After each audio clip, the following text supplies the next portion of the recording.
Listen. Yeah. Yes, Lord. Get that out of there.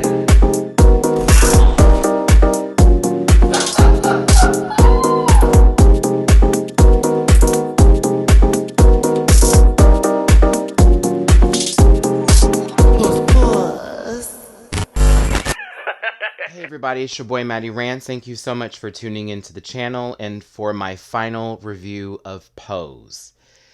It's so weird to just say that out loud, but let's get my social medias out the way and let's talk about this episode and just my overall feelings for this series. You can find me at Matty Rants on both Facebook, Instagram, TikTok, Bookable on Cameo. You can find me on the Stereo app where I do podcasts on Mondays and Wednesdays.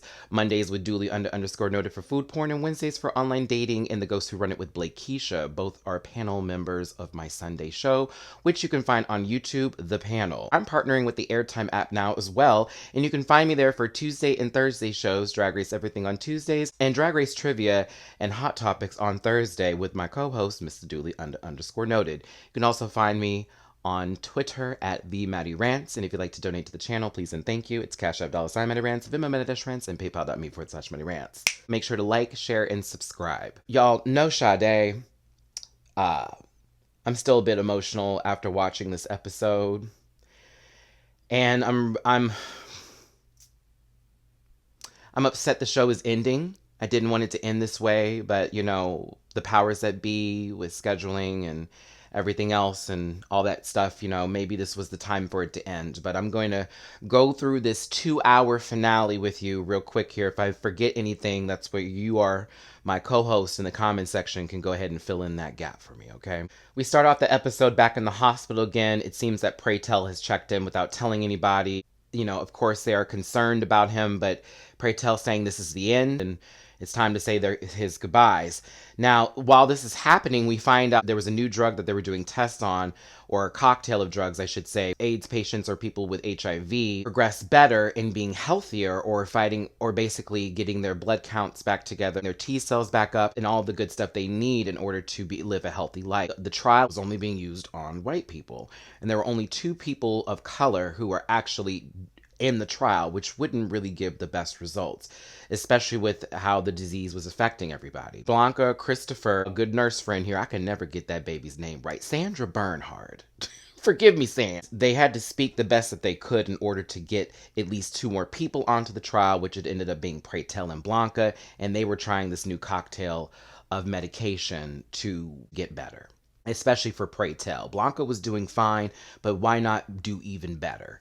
And so after they start taking this cocktail of drugs, Blanca was already fine, but Pray Tell went right back to being, all right, we're good again. In the process of all this happening, Pray Tell reconnects with Ricky. We come to find out that Ricky has a lesion and is showing that his HIV is progressing more rapidly. Pray was just having a conversation about getting his panel for the AIDS quilt together, and now he doesn't have to worry about this and that. He comes by and shows him that, and that changed everything with Pray Tell. Of course, Pray Tell doesn't always tell us what's going on, and we had to find out later that he was giving Ricky his medications in order for Ricky to get better. And Pray Tell basically in silence was just passing away, which made it even more sad. Like, he was fine, but he was starting to give Ricky his medication. We'll get to that in a second here. There's a beautiful moment where Blanca and Pray Tell do the lip sync tribute that was added to the ball on behalf of Candy. Blanca and Pray Tell give one of the best Diana Ross renditions. Y'all remember when Mama had to perform The Rain? Child, look up the clips. Diana Ross is a professional, damn it. And when Blanca and Pray Tell were performing, that was one of the best that they've done for the show. Y'all saw Blanca with the spins right into the dips. Sister MJ is nasty, okay? In the midst of all that, Pray Tell wasn't telling us what was going on while he was trying to keep Ricky alive. He was letting his health go, and Pray Tell ended up passing away in the middle of the night, and Ricky found him in that bed, child. Whew, that scene. That scene right there. And Blanca finding out in the hospital from Ricky that Pray Tell has passed away, the screams, the howling. I was boo-hooing. Of course, through Pray Tell's wishes, he wanted some of his ashes put into the lockets to give to those who he loved. Even Elektra got a locket. Pray Tell's mother stopped on by and spoke with Blanca and had this mother to mother moment. And it was, the way Pray Tell's mother was speaking to Blanca, it was very real. It was very genuine and authentic. Like, I did miss that time with my son, but I did get some of it back when I spoke to him again before he passed. And I knew how much you meant to him, Blanca. And it was just a beautiful scene. It was really beautiful. This episode. Sorry, y'all. I'm trying to get through this without crying. It's hard because I was touched throughout the entire 2 hours that we watched, as well as the messages that were presented through this show and what this show has meant to me. So let me try to continue through here. Everybody is there's a lot of activism happening right now within the community in terms of these drugs that need to go out towards the HIV positive and AIDS patients that need this cocktail in order to get better, but they're not pushing it to everyone. And so they're all talking about making a stand and pouring the ashes in front of, I believe, the governor's mansion. If I'm correct, it was either the mayor, the governor, somebody of importance that would have the power in order to make something like this happen, okay? And that scene was emotional for me to watch. And originally in my reaction, I was like, I wouldn't want my ashes poured in front of a building like that. But then I'm looking at it and I'm seeing these people literally do this action to show a stance for something that should be so common and should be so easy to do, like just sign a piece of paper and make this happen. But these people are pouring their loved ones out onto the ground to show a stance for this. And Blanca did the same thing with the remaining ashes she had of Pray Tell. Of course, the drug becomes more common. People are starting to be able to use it now through the actions that they did through their actions, and it's great. It transitioned the second half of this episode into sort of like, where are they now? Because Pray Tell died in 96. And so it's like 2 years later, what's going on? Blanca's graduated. She's now a full-time nurse. Mama's working at a new hospital. She's still with Christopher. Their relationship is going strong. They're on their 4-year anniversary. It's a beautiful thing. It's a beautiful thing. You see Blanca in her full-time work now. And a little young Blanca by the name of Safari walks into her office finding out that she is positive. And Blanca gives her some hope as well as an invitation to the ball. So that way she can see where her community is at. There's this beautiful Sex and the City moment, and shout out to the creators for doing this, because yes, around the time that was the big deal. That was a huge deal with Sex and the City, and everybody was trying to be all of them. And of course, it showed Blanca, Elektra, Lulu, and Angel walking through the city, going out for lunch. They made a whole bunch of references towards Sex and the City, and it was just like, it was kind of a key. It was like, okay, girl, would y'all like a cosmopolitan? Elektra's like, yes, I am. But it was, they keeping it real. Of course, I'm not going to sit here and live off of some television show. Like, who does that? They're all successful. Elektra's company has gone from being sex phone operators to doing live webcams. I said, let me find out that Elektra's responsible for Live Jasmine. And then we got Lulu over here, a full-time accountant, doing people's taxes, mama. Angel's a full-time mom, also with modeling as a side gig, loving her life.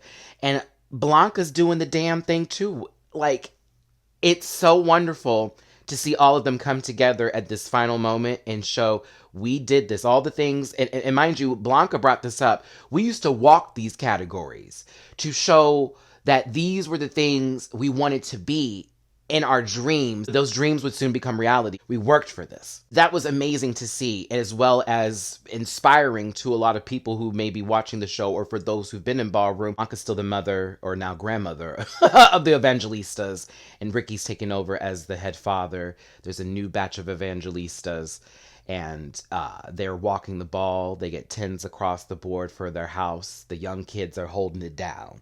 And at first, Blanca invited all the ladies to come to the ball, but they were like, no, we're too busy. But in reality, they were planning something for her, with Elektra walking in as an icon, giving Blanca her legendary moment, because they now named her a legendary mother, and she's legendary among the households now. And it was great to see, and her entire family came through with Angel and Poppy and Lulu and Ricky, and it was so lovely. We even got a moment to find out what happened to Damon. It was just in passing with conversation. Damon's moved to Chicago. He's with some man now. They own three dance studios. Damon's the teacher. I feel bad because I know Damon, I know the actor who was playing Damon was going through a lot, but I really wish we could have got a final moment with seeing him on the show. I thought he was dead personally on the show. So it was nice to hear that that's where Damon's story went to, but sad he only got 3 episodes. One where he was in it, one of conversation saying he's gone, and then the last episode of us going, okay, so this is what happened to him. Jiggly Caliente, I saw you through this episode too, my sister. You're so beautiful. This is on your resume forever. I'm so proud of you. I can't wait for All Star 6. I'll see you on the panel on Sunday, okay? Young Safari walks in like, I didn't have any clothes to wear. And Blanca's like, that's fine because you're an evangelista. Kids, go get this baby some clothes. She's walking her first category today. I love that. I love that part. That was so cute. As Blanca's leaving the venue and there's this house that's sitting outside and they're like, so legendary mother, what can we do to win trophies? We're tired of losing. And then all of a sudden it goes right back to season 1 with Blanca and her new household. It was just Damon and Angel. How are we going to win? How are we going to do this? And Pray Tell sitting out there with his cigarette talking about, so y'all upset? This is what you got to do. And Blanca then passed that advice on to them in her beautiful pink coat and walked into the distance.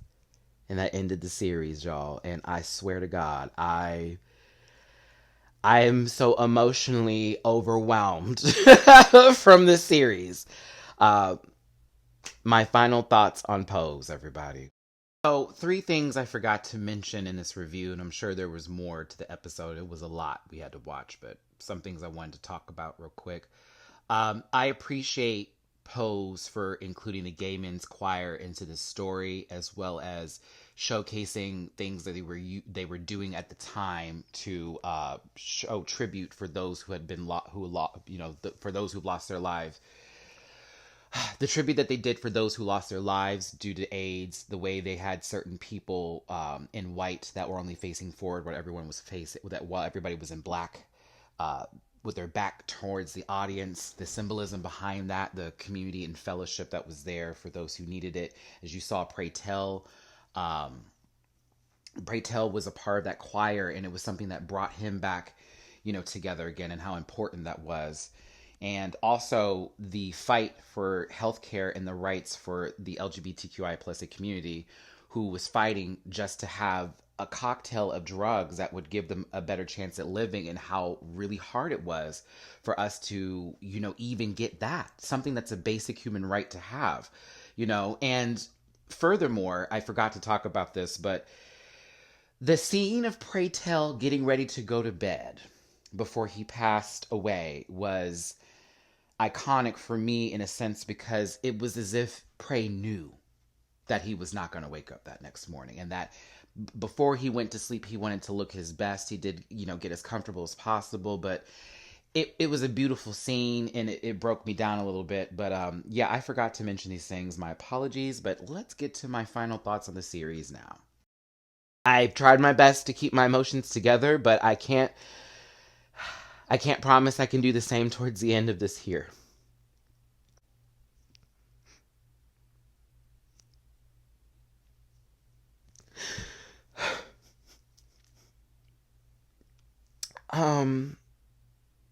I have so much to be thankful for when it comes to Pose.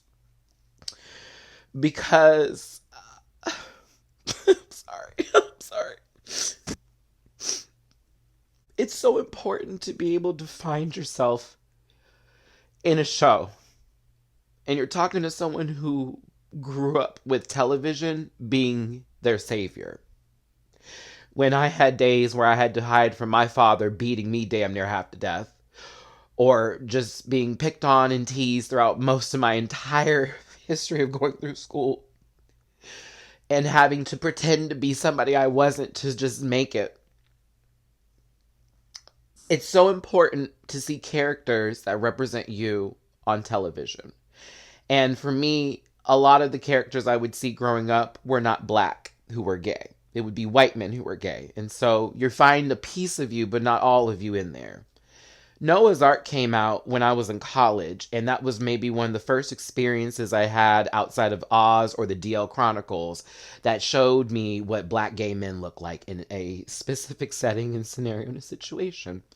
And it was important for me. And I'll be honest with you, there were other shows and movies that came out.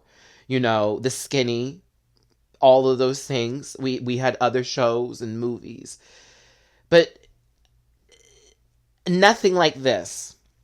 Paris is Burning is one of my favorite documentaries, and I've watched that documentary so many times. I watch it every year, at least 2 or 3 times in the year, because it's so good, and it's always a great place to go back to.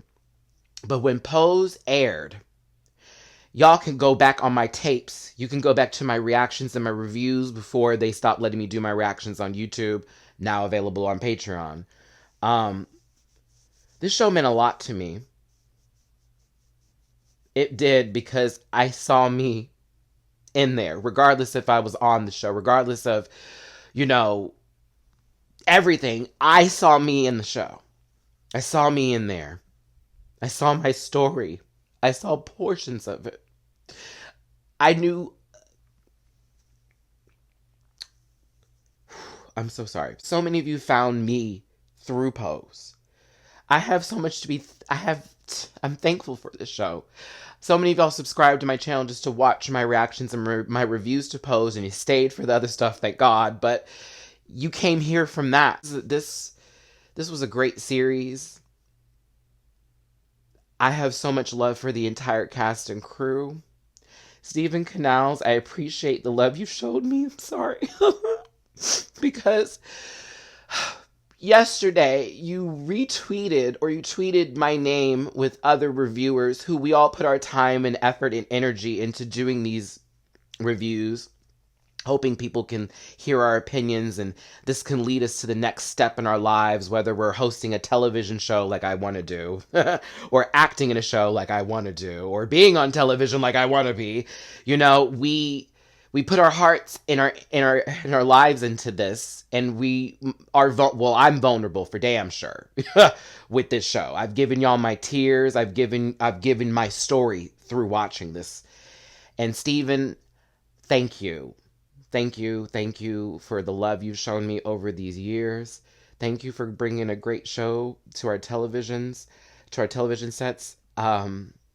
Continue to write, continue to make beautiful art through your words and through your vision. I will be right there waiting for your next project. And sister, if you want to cast me or get somebody involved in this one, the range. I thank you. But in all seriousness, I'm gonna miss this show so much. I really truly am. I think we were blessed to have it, regardless if you felt it was rushed in certain areas, or you didn't like a certain thing that took place with the way they did someone's character development or how a story fleshed out. This show was something. It was a huge deal. First season, we were all sitting there screaming its name. Make season 2 happen. Don't let this die. We need this show. And we did just that, everybody. And they brought us that. Season 2 was unforgettable. And season 3 didn't hold back either. I'm going to continuously go back to the Elektra episode from the season. That was my absolute favorite one. Because it was finally the time I wanted to see Elektra's story. And once I got it, I was more than pleased with it. But Pose, we need more shows like this.